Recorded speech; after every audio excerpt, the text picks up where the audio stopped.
biggest threat is trying to counter misinformation. Out there are so many people have an irrational fear of wolves. They think wolves are eating all the deer. They think they're going to attack people.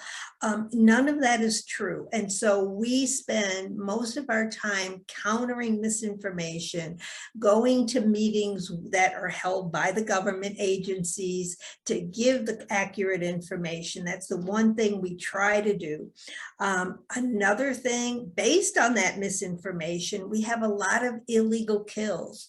And I was just talking with someone in Nepal who was telling me that that's an age-old problem even in Nepal, where people don't understand the wolf, don't understand the benefits of wolves, and so when they see a wolf, they illegally kill it.